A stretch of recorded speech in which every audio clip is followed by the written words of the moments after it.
لسه لحد دلوقتي بيشجع. من الحاجات اللي شفناها ايجابيه في الملاعب المصريه هم الالتراس، سواء في تشجيعهم، وفعلا في تشجيعهم ما بيسكتوش. كنا دايما بنقول ان في دوريات معينه كده صوت الجمهور ما بيهداش، كل الالتراس صوتهم واضح وصريح. وفي ضربه حره مباشره عند محمود عبد الرازق شيكابالا. الاباتشي بيحاول، احسن لاعب عربي يا شيكا، ابصم لك بال10 اباتشي.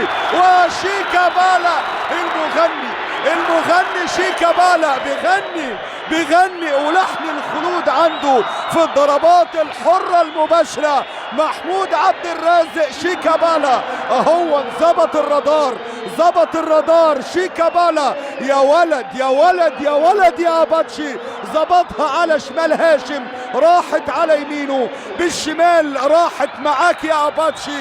والهدف الاول للزمالك. محمود عبد الرازق فضل الله. الرادار عنده مشكلة، الرادار عند الاباتشي مشكلة. وهدف في الدقيقة 12 لنادي الزمالك. واحد السيد، لكن هي ركنية دلوقتي جاي لها محمود عبد الرازق شيكابالا. ترقب من دفاع الداخلية، وادي الركنية قصيرة لكن تخبط، وإعادة ورزاق أومو دويتسي. أخيرا بقى الكينج كونج بيسجل الثاني بغلطة من دفاع الداخلية من هاشم الدسوقي.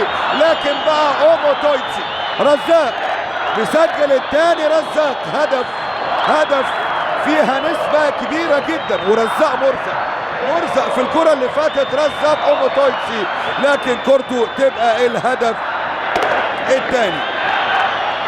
وادي هي للهدف، وادي الركنية اللي اتلعبت، وادي الكرة، وهو رزاق اللي بيفكر الجميع طبعا بكوارشي. نفتكر كوارشي طبعا، كوارشي نجم من نجوم الزمالك المحترفين اللي جم على مدار تاريخ الزمالك. هي القوة الجسمانية والبنيان الجسماني القوي. اي نعم الكينج كونج كان مرزق في الكرة دي، لكن